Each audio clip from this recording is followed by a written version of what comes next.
కూటమి ప్రభుత్వంపై మాజీ సీఎం జగన్ నిప్పులు చెరిగారు. ఏడాది పాలనలో చంద్రబాబు ప్రభుత్వం అన్ని రంగాల్లో విఫలమైందని జగన్ విమర్శించారు.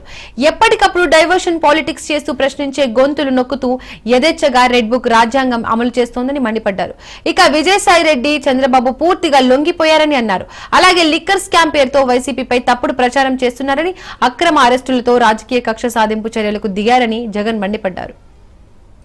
అమరావతి అంటే సెల్ఫ్ ఫైనాన్స్ మోడల్ అంటూ అందరినీ మభ్యపెట్టిన చంద్రబాబు నాయుడు గారు అమరావతి కోసం చేస్తున్న అప్పులు ఇవాళ ఆకాశాన్ని అంటుతా ఉన్నాయి. ఈ 50,000 ఎకరాలకు సంబంధించిన వర్కులకు సంబంధించి 77,000 కోట్లు కావాలి అని స్వయంగా చంద్రబాబు నాయుడు గారు వాళ్ళ ఫైనాన్స్ కమిషన్ చైర్మన్ ఇక్కడికి వచ్చినప్పుడు ఆయన ఇచ్చిన ప్రెజెంటేషన్. ఈ 50,000 ఎకరాలకే పరిస్థితి ఇది. 77,000 కోట్లు ఇంకా కావాలంట. ఇంకొక 50,000 ఎకరాలు మళ్ళీ సేకరించి ఈ పెద్ద మనిషి విస్తరించి అమరావతి విస్తరణ కోసం మరో 50,000 ఎకరాలు కావాలంటుంది. తీరా చూస్తే ఎన్ని లక్షల కోట్లు కావాలి?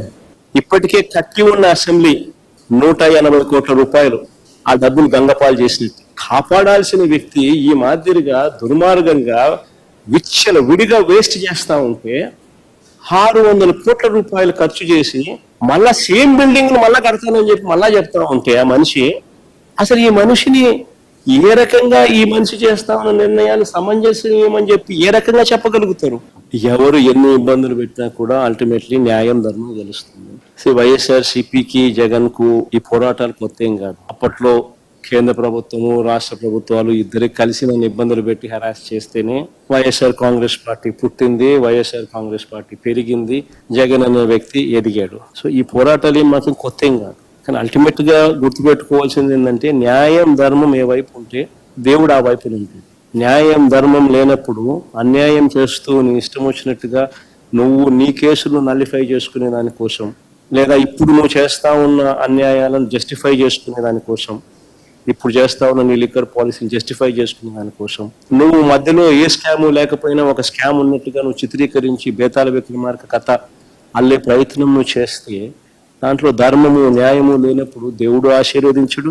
గట్టిగా చంద్రబాబు నాయుడు గారికి మొట్టికాయలు ఖచ్చితంగా పడతాయి. పాలనలో ప్రజలను వెన్నుపోటు పొడుస్తూ చంద్రబాబు నాయుడు చేసిన మోసాలను నిలదీస్తూ సూపర్ 6 సూపర్ 7 ఏమయ్యాయని ప్రశ్నిస్తూ 143 హామీలు మేనిఫెస్టోలో ఇచ్చిన హామీలు ఏమయ్యాయని గట్టిగా అడుగుతూ రెడ్ బుక్ రాజ్యాంగంతో చేస్తున్న అరాచక అన్యాయాల పైన గలమెత్తుతూ వచ్చే నెల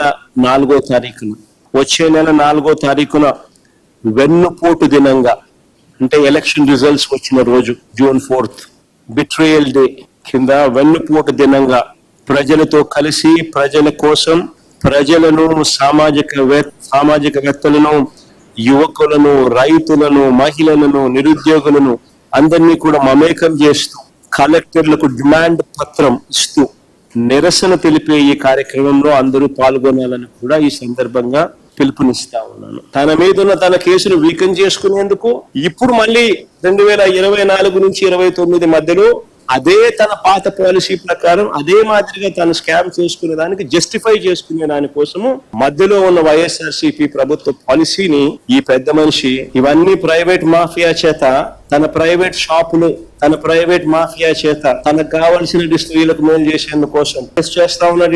ఇండియన్ ప్లేస్ చేస్తా ఉన్నాడు, ఆర్డర్లు ఇస్తా ఉన్నాడు.